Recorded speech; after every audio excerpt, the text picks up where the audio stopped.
Julia Lee from Bell Direct. And Julia, are there any real takeaways from a session like today?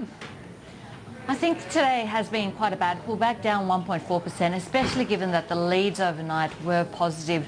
Some of the impacts that we did see on the market were from overseas markets. We have seen a big drop in the Shanghai Composite today. At one point during the session, down as much as 5.4%. It's down 2.6% at the moment, so that's having an impact. It does look like some of the brokers over there once again increasing margining requirements, especially in terms of some of those small stocks listed on some of the smaller exchanges over in China. And of course, the bond sell-off that we've seen has really continued. It's now a 4-day sell-off. It's really having an impact on some of those high-yielding sectors. In fact, the property sector and the utility sectors, the two worst performing areas on the market. But altogether, once again, a continuation of this pullback that we have seen on the Australian share market. We have seen a new low for this pullback, which is not a positive sign. We're down 8.2% from the high of the year that we saw back on the 3rd of March. But in terms of pullbacks, this is quite normal. The largest pullback that we saw last year, we saw a pullback of 9.8%. That was from August to October, and the year before 7.9%. So it does tend to be around the 8 to 10% range, and we're seeing that currently at the moment. So not a good day on the market, every single sector in the red today. Do you think, Julia, that it has much further to play out, the falls? I think we might have a little bit more to go, given that we have seen a new low in terms of the pullback, and that does tend to be a negative sign technically. But also, if we have a look at some of these high-yielding sectors, the yields are getting attractive. When you're seeing the big four banks with yields around about that 6% mark, with the imputation credits on top of that as well, then you do start to see some support traditionally come in around these levels. Of course, if we have a look at what's impacting on these yield plays, it's very much what's happening in terms of the bond market. We know that these high yield plays have been moving up and down pretty much with bond prices over the last few years, and now is no different. There is a very high correlation between these yield trade and bond prices, and on the back of the data that we saw during the session today, we have seen once again a sell-off in Australian bonds, a sell-off in terms of the Aussie dollar, and a sell-off in terms of the equity markets. If I can just bring up some charts showing you the link between bond prices and some of the stocks on our market. The Commonwealth Bank one, this is the last year. We've got Commonwealth Bank in black, and the bond index, which is the benchmark in Australia with maturities over 1 year, in green. You can see they pretty much move together, and especially towards the end, the last 4 days have been particularly sharp. Also, if we have a look at a stock like Telstra, once again we see a pretty strong link there in terms of movements, and so the overall market, the Australian market, around 50% of it is really exposed to income. So once again, a strong link between the Australian market as well as the bond index or Australian bonds. And the fact we did see a bond sell-off, Aussie dollar sell-off, means that we did see a pretty strong equity sell-off today as well. What then is behind the reason for the bond sell-off, Julia? There's a number of reasons, and I guess the two key areas to be watching in terms of global bonds and the nervousness is the US as well as Europe.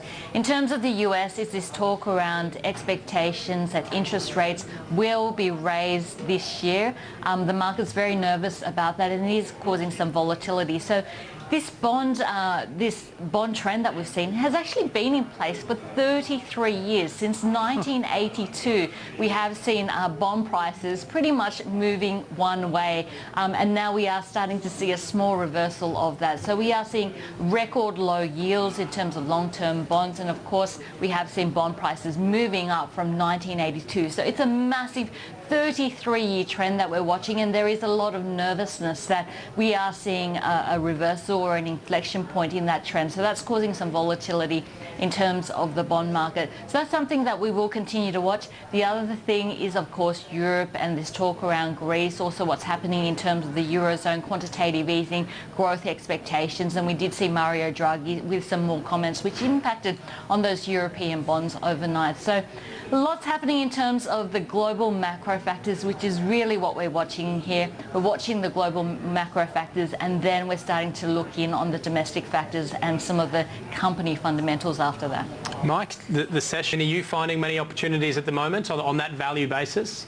Starting to get quite interested in the market. If we have a look at previous pullbacks on the market, just using a momentum measure like the relative strength index, previous pullbacks have seen an oversold level below that 30-point reading. So I'd be an accumulator of stocks below 30 points for the longer term. And just having a look at the levels, generally between 8 to 10%. We're around there at the moment. There's probably a little bit more to go, but I think the majority of the pullback is done. Of course, a lot of it is depend on those global macro factors. So just keeping a close eye on in terms of what is happening in the bond market, especially those longer term bond prices, because they are having a big impact, especially in terms of those yield plays which have been impacting on the market. And given that those income stocks are pretty much 50% of the ASX, you have to be watching what's happening there. And Julia, is that why we are so susceptible? Because as you made mention earlier on, and we're not sort of following a lot of the global leads, we seem to be just beating our own path down. I think a lot of it is also currency related and also what's happening in the region today. We did see weakness in terms of the Shanghai Composite, and I think that had an impact on the Australian market, but also that fall that we've seen in the Aussie dollar. Around about 30 to 50% of volumes on a single day is usually from international investors, so the currency also plays a big part. It's quite interesting actually looking at the BHP share price, not in Australian dollar terms, but on the New York Stock Exchange where it's traded in terms of its ADRs, and it is testing a crucial support level at the moment. That support level is also the low that we've seen for the year. So if we continue to see the currency moves that we have been seeing, then we could see BHP just breaching that on the currency movements alone. So don't forget the international participation on the Australian share market. I think that's having a big impact, especially given that we did see a pretty big move in terms of the currency today as well. Yeah, companies, I mean, they're difficult to find, but there were a few bright spots, in particular Magellan doing a bit of a good day today. Magellan's been really one of those winners from the Australians' appetite for more international funds, and I guess given that the currency is expected to move lower in terms of the Aussie dollar, there's going to continue to be some interest in getting overseas exposure.